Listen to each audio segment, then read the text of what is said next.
تو انہوں نے کہا کہ یہ جو ٹریبیونلز ہے وہ چونکہ جوڈیشری نہیں ہے، ان کا مین سبجیکٹ یہ نہیں ہے، مین پرپز ہی یہ نہیں ہے کہ وہ اس طرح کی ایگزیکیوشن کرے، اس طرح کی بائنڈنگ ڈیسیجن دے، تو اس لیے یہ جو پاور اس طرح کی ہوں گی یہ ان کو کسی صورت حاصل نہیں ہو سکتی۔ اس کے بعد عدالت نے ساتھ ہی Lahore high court 2018 P L D 322 اور سندھ ہائی کورٹ کی ایک دوسری ججمنٹ 2020 سی ایل ڈی 829 اس کا بھی حوالہ دیا۔ ان دونوں ججمنٹس کے اندر بھی جو امبڈسمین کی پاورز ہے، خاص کر جو کنٹمپٹ آف کورٹ کے حوالے سے، وہ پاورز وہاں بھی انڈر چیلنج تھی، انڈر کوسچن تھی، اور ان دونوں ہائی کورٹس نے بھی یہ ہیلڈ کیا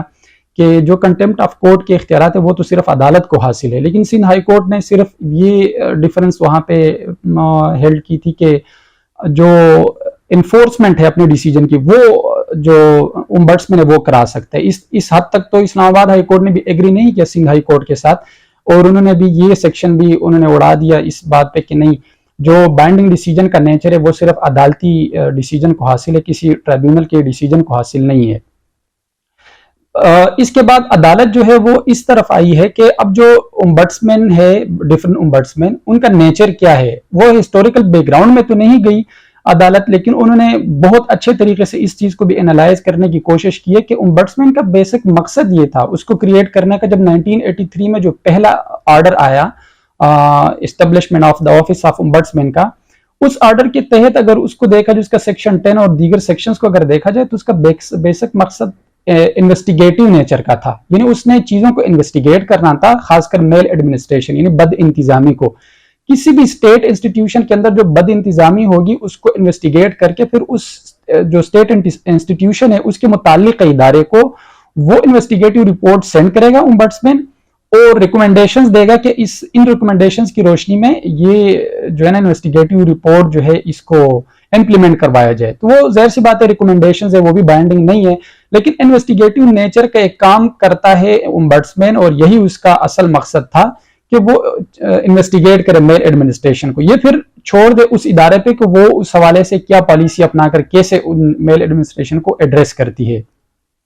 تو عدالت نے بیسیکلی یہ بتایا کہ جو نیچر ہے امبڈسمین کا وہ کبھی ایڈجوڈیکیٹری نہیں رہا، وہ انویسٹیگیٹو تھا اور اسی طرح ہونا چاہیے۔ لیکن اوور دا ٹائم 1983 کے بعد جو امبڈسمین آہستہ آہستہ انہوں نے ان کو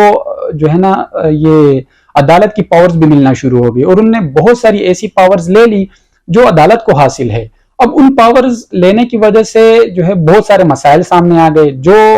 ریمیڈی سول کورٹ دے سکتی ہے، ہائی کورٹ دے سکتی ہے، وہ ریمیڈی امبڈسمین بھی دینے لگ گئے، تو پیرالل جورسڈکشنز بھی کریٹ ہو گئے، جس کی وجہ سے مزید بھی مسائل سامنے آ گئے۔ ایک کیس وہاں بھی چل رہا ہے، عدالت میں بھی چل سکتا ہے۔ تو ان چیزوں کو معزز عدالت نے ایڈریس کیا کہ جو امبڈسمین ہے وہ اپنے اس کا جو ڈومین ہے انویسٹیگیٹو نیچر کا وہ اس سے آگے نہیں بڑھ سکتا، لہٰذا وہ اپنے انویسٹیگیٹو نیچر کی حد تک رہیں، اس سے آگے اگر وہ اس کو کوئی اختیارات دیے جاتے ہیں تو وہ اختیارات غلط ہوں گے۔ پھر عدالت نے یہ بھی کہا کہ جو امبڈسمین جیسا جتنے بھی ٹریبیونلز ہیں وہ ٹریبیونل سارے کے سارے آتے ہیں ایگزیکٹو کے انڈر، وہ جب ایگزیکٹو کے انڈر آتے ہیں ان کی ساری اپوائنٹمنٹس بھی بالکل ہی الگ طریقے سے ہوتی ہے۔ اب جو انڈیپینڈنس آف جوڈیشری ہے اس کا تو سیلین فیچر بھی یہ ہے کہ جتنا بھی اپوائنٹمنٹس ہے ججز کی، ان کا جو ٹینیور ہے، یہ ساری چیزیں اس طرح کے سٹرکچر مینر میں ہوں جس سے کسی بھی جج پہ، کسی بھی عدالت پہ کسی طرف سے بھی کوئی بھی انفلوئنس نہ آئے۔ ان نے بہت سارے جو آؤٹ آف جورسڈکشن کچھ ججمنٹس اور کچھ جو لیگل فلاسفرز ہیں ان کی کتابوں کا بھی اس حوالے سے حوالہ دیا کہ جو انڈیپینڈنس آف جوڈیشری ہے یا انڈیپینڈنٹ جوڈیشری کا مطلب کیا ہے۔ تو انہوں نے کہا کہ دو حوالے سے، ایک یہ کہ جو پیئرز ہے ججز کے، یعنی جو کولیگ ججز ہے، دیگر ججز، نہ تو ان کی طرف سے کوئی انفلوئنس ہو، نہ ایگزیکٹو یا باہر سے کسی بھی حوالے سے جج پہ یا عدالت پہ کوئی انفلوئنس ہو کہ جس کی وجہ سے اس کی جو ججمنٹ ہے اس میں کوئی انفلوئنس دکھے اور وہ آزادی کے ساتھ ججمنٹ نہ دے سکے۔ تو اگر ایسا ہے تب تو انڈیپینڈنس حاصل ہے، اگر ایسا نہیں ہے تو انڈیپینڈنس حاصل نہیں ہے۔ اب جو ٹریبیونلز ہے، جس طرح امبڈسمین کا آفس ہے، دیگر ٹریبیونلز ہے، ان میں جتنی بھی اپوائنٹمنٹس ہوتی ہے، وہاں جو سٹرکچر ہے پورا وہ جوڈیشری کی طرح انڈیپینڈنٹلی نہیں چلتا، اس پہ ایگزیکٹو اور دیگر اداروں کا کچھ نہ کچھ انفلوئنس رہتا ہے۔ جب انفلوئنس رہے گا تو ان میں ان کے ذریعے فیصلے کروانے کا مطلب یہ ہے کہ وہ انفلوئنسڈ فیصلے ہو سکتے ہیں، اس پہ تو عوام کا اعتماد بھی نہیں بیٹھ سکتا، تو اس وجہ سے وہ انڈیپینڈنٹ بھی نہیں ہے۔ جب انڈیپینڈنٹ نہیں ہے تو وہ اس طرح کے فیصلے پھر کیسے دے سکتی ہے۔ پھر انہوں نے یہ بھی کہا کہ جو پالیسی میکنگ ہے اور اس کو پالیسی کو آگے امپلیمنٹ کروانا ہے، انفورس کروانا ہے، وہ ہے کام اسٹیٹ کا اور خاص کر جو ہماری ایگزیکٹو ہے ان کا کام ہے۔ اب امبڈسمن کے ذریعے اپنے کسی پالیسی کو، کوئی بھی پالیسی بناتی ہے تو اس طرح کے جتنے بھی ٹرائبیونلز ہوں گے تو ایگزیکٹو ان ٹرائبیونلز کے ذریعے اپنی پالیسی انفورس کرا سکتی ہے، انویسٹیگیٹ کرا سکتی ہے، لیکن ایڈجوڈیکیشن نہیں کروا سکتی۔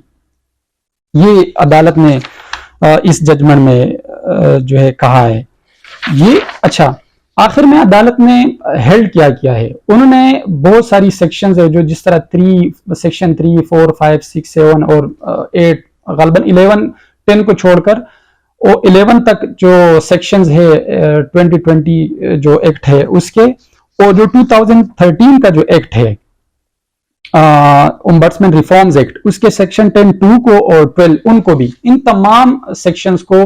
انکانسٹیٹیوشنل قرار دیا ہے، وائڈ اب انیشو قرار دیا۔ عدالت نے ان کو بالکل وائڈ قرار دیا ہے کہ یہ جو سیکشنز ہے یہ اصل میں جو جوڈیشل پاور ہے اور جو سپریشن آف پاور کا جو ایک ڈاکٹرن ہے جو ہمیں ہمارا ریٹن کانسٹیٹیوشن دیتا ہے ان کے خلاف ہے۔ یہ جوڈیشل پاور پہ ایک انکروچمنٹ ہے، اس وجہ سے یہ سارے جو ہے یہ انہوں نے نل اینڈ وائڈ قرار دیے۔ لیکن ساتھ ہی انہوں نے یہ تصریح بھی کی ہے کہ جتنے بھی آرڈرز فوسفا نے دیے ہیں امبڈسمن نے، اور ان آرڈرز نے فائنلٹی اٹین کر لی ہے، چاہے وہ پریزیڈنٹ کے سامنے ریپرزنٹیشن فائل ہونے کے بعد فائنلٹی اٹین کی ہے یا اس سے پہلے فائنلٹی اٹین کر چکی ہے، وہ تو close and past and close transaction ہے، ان کو تو کوئی بھی عدالت نہیں چھیڑے گی اور نہیں ان کو اوپن ہونا چاہیے۔ لیکن ایسے تمام کیسز جو اس وقت فوسفا کے سامنے پینڈنگ ہے اور وہ جو پینڈنگ آرڈرز ہیں انہیں فائنلٹی کوئی اٹینڈ نہیں کی، اس وقت پروسیڈنگز میں چل رہے،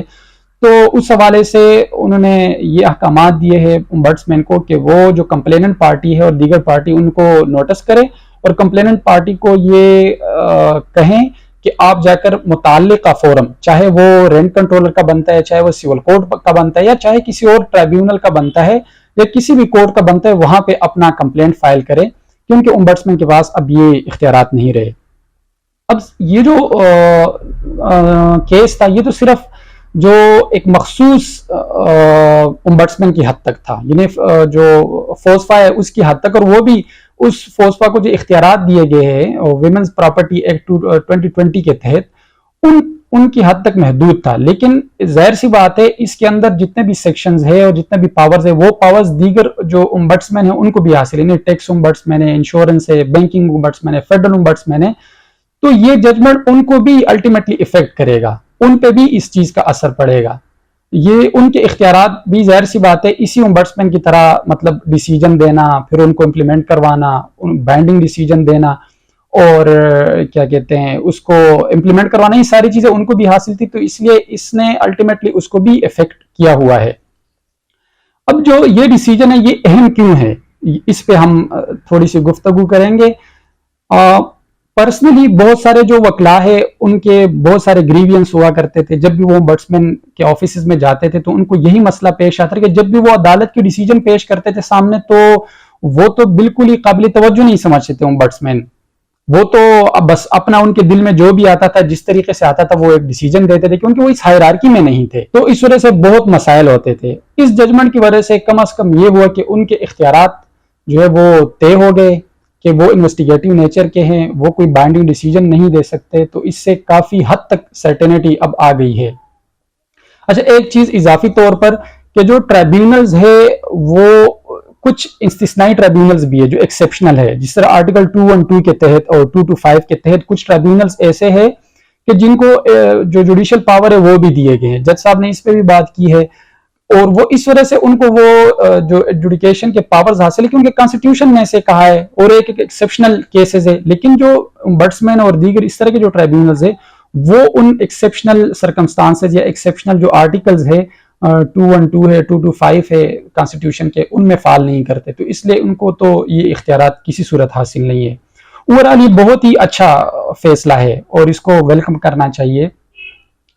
ساتھ لیکن دو سوالات ضرور اٹھتے ہیں۔ پہلا سوال یہ کہ جب اتنا اہم فیصلہ تھا یہ، جس میں ایکٹس کو بھی اڑایا جا رہا تھا اور بہت سارے امبڈسمن کے آفیسز افیکٹ ہو رہے تھے، تو پرنسپل آف پروپرائٹی کے تحت یعنی اصول معقولیت کے تحت کم از کم مناسب بات یہ تھی، ریزنیبل یہ بات تھی کہ معزز عدالت ایک دو اچھے وکلا کو جو اچھی اسٹڈی رکھتے ان کو امائکس کے برائے اپوائنٹ کرتے اور ان سے بھی فیڈ بیک کچھ اسسٹنس لیتے، اور آئیڈیلی معزز عدالت کو، لیکن معزز عدالت نے ایسا نہیں کیا، ان نے از خود اس سارے کیس کو ڈیسائیڈ کیا۔ ایک تو یہ سوال، دوسرا یہ کہ کیا مناسب نہیں تھا آئیڈیلی کہ یہ اتنا اہم معاملہ تھا، اس کو معزز چیف جسٹس متعلقہ ہائی کورٹ، اسلام آباد ہائی کورٹ کے چیف جسٹس کے سامنے رکھا جاتا اور ریکویسٹ کی جاتی کہ کوئی لارجر بینچ یا ڈویژن بینچ کانسٹیٹیوٹ کرے تاکہ اس اہم مقدمے کو طے کرے، تو اس سے اس ججمنٹ کی اسٹرینتھ مزید بھی بڑھ جاتی۔ اگرچہ ججمنٹ بالکل کریکٹ ہے، لیگلی بھی، کانسٹیٹیوشنلی، اور نہ صرف یہ کہ کریکٹ ہے بلکہ یہ نیڈ آف ٹائم بھی ہے، اس وقت کی بہت اہم ضرورت تھی۔ کب سے یہ جتنے بھی جو آرڈرز تھے امبڈسمین کے سارے اللیگل ہو رہے تھے، سارے انکانسٹیٹیوشنل تھے، اور اس میں بھی معزز عدالت نے بات کی کہ جو پرنسپل آف لا ہے، اگر کوئی غلط پرنسپل آف لا طے ہوا ہے تو اس کو عدالت کسی بھی وقت طے کر دیکھ سکتی ہے، اس کے حوالے سے لمیٹیشن تو رن نہیں کرے گی، اور اس کو طے کرنے کی عدالت کے پاس اختیارات بھی حاصل ہے۔ تو اوورآل ایک بہت ہی اہم ججمنٹ ہے، اس کو پڑھنا بھی چاہیے، سرکولیٹ بھی ہونی چاہیے، اور اس حوالے سے جو ہے نا حکومت کو جو عدالت نے کچھ ڈائریکشنز دی ہیں اور اس کے سامنے رکھ یہ ججمنٹ کی روشنی میں ان کو بھی دیکھنا چاہیے، تاکہ جو ہماری جو لیگل جورسپروڈنس ہے اس کے اندر کچھ سرٹینٹی، کنسسٹنسی اور انٹیگریٹی آئے۔